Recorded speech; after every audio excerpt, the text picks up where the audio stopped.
La digestion cellulaire est le processus où une cellule décompose les nutriments tels que les protéines, lipides et glucides pour en extraire de l'énergie. Cela se produit à l'intérieur des lysosomes qui contiennent des enzymes dégradant les molécules nécessaires. Les lysosomes sont des petites vésicules sphériques entourées par une membrane cellulaire. Ils sont dans le cytoplasme. Les lysosomes contiennent des enzymes actives que lorsque le pH est acide.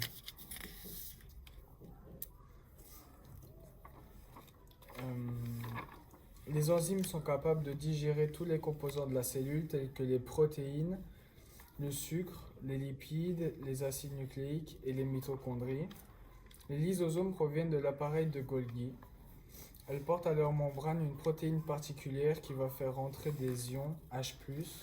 Cette accumulation d'H+, va faire baisser le pH à l'intérieur de la lumière du lysosome, ce qui permet l'activation des enzymes. Les composants digérés dans le lysosome proviennent ou de l'extérieur extracellulaire ou de l'intérieur intracellulaire, ou des composants abîmés ou des composants à renouveler.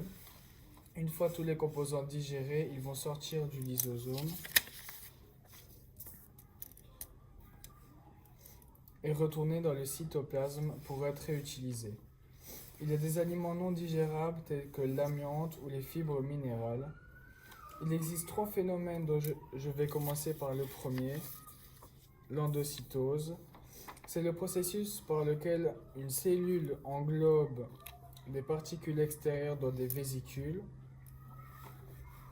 où des enzymes dégradent les substances absorbées en molécules plus petites, fournissant ainsi des nutriments ou éliminant des débris cellulaires.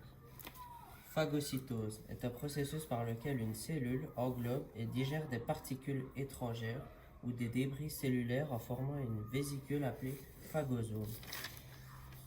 Pinocytose est un processus cellulaire par lequel une cellule absorbe des liquides ou de petites particules en les encerclant avec sa membrane cellulaire, formant ainsi des vésicules intracellulaires. C'est une forme de capture non spécifique de matériaux extracellulaires par la cellule.